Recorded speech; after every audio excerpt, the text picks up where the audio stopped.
मुख्यमंत्री विष्णुदेव साय और गृह मंत्री विजय शर्मा सोमवार को राजनांदगांव पहुंचे, जहां सर्किट हाउस में विष्णुदेव साय ने इनामी नक्सलियों के सरेंडर को लेकर मीडिया से बातचीत की। सीएम साय ने कहा कि आज का दिन प्रदेश में नक्सलवाद के उन्मूलन में ऐतिहासिक दिन है। हमारा छत्तीसगढ़ कई दशकों से नक्सलवाद ग्रसित है और विकास में ये बाधक भी है।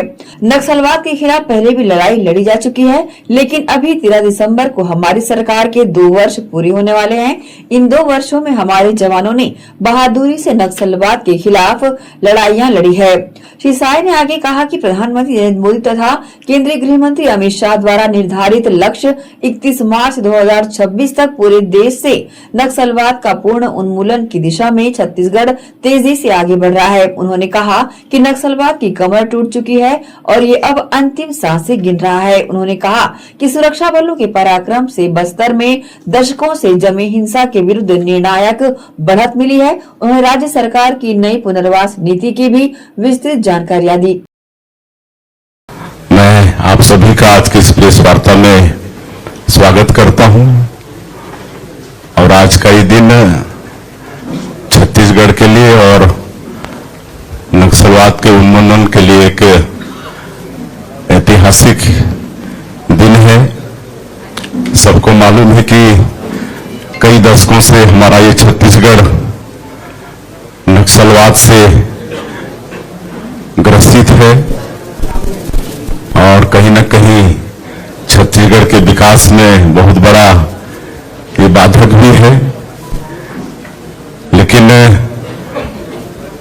वैसे तो नक्सलवाद के खिलाफ में पहले भी लड़ाई लड़ी जा चुकी है, लेकिन अभी 13 दिसंबर को हमारी सरकार के 2 वर्ष पूरे होने वाले हैं और इन 2 वर्षों में हमारे छत्तीसगढ़ के अंदर हमारे यहाँ के जवानों ने बहुत बहादुरी के साथ हमारे अधिकारियों के मार्गदर्शन में नक्सलवाद के खिलाफ में लड़ाई लड़ी है और डबल इंजन की सरकार है, उसका भी लाभ मिल रहा है।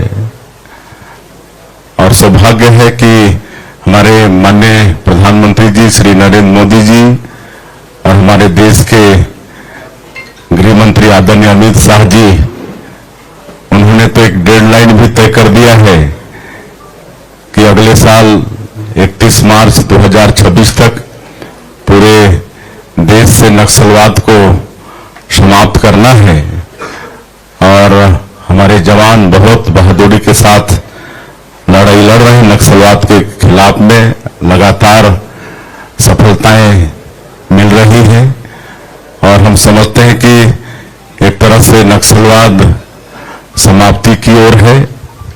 नक्सलवाद की कमर टूट गई है, अंतिम सांसें ले रहा है। उर्फ ललिता,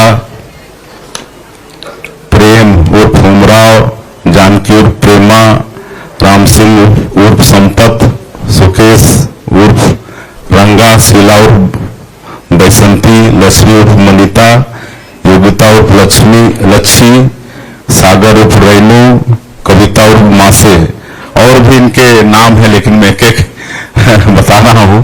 तो इस सबने आत्मसमर्पण किया है और हमारे प्रदेश की पुनर्वास नीति बहुत अच्छी है।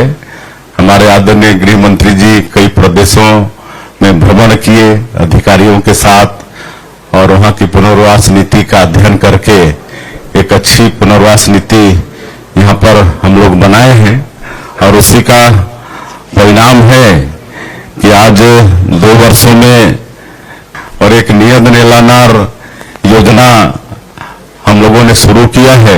आपका सुंदर गांव, उसका हिंदी अनुवाद होता है और उसके माध्यम से आज सुरक्षा कैंप खुल रहे हैं और 400 से ज्यादा गांव में हम लोग सरकार की योजनाओं को वहां पर पहुंचाने में सफल हो रहे हैं। वहां पर सड़कें बन रही हैं, बिजली पहुंच रही है, पानी पहुंच रहा है। वहां पर पहले गोलीबारी की आवाज आती थी, अब स्कूल की घंटियां बज रही हैं, अस्पताल भी खुल रहे हैं। पहली बार वहां पर आपका स्वतंत्रता दिवस में कई जगह ध्वजारोहण भी हुआ है। पिछले चुनाव में भी निर्भीक होकर लोग भाग लिए हैं और दूरसंचार के साधन वहां पर खड़ा कर रहे हैं। राशन कार्ड वहां बनते नहीं थे तो राशन पहुंचने का तो सवाल नहीं था, तो राशन भी पहुंचा पाने में हम सब लोग सफल हो रहे हैं। और अगर कोई आत्मसमर्पण करता है तो उनको 3 साल तक 10,000 रुपये आर्थिक सहयोग करते हैं, उनका स्किलिंग कराते हैं।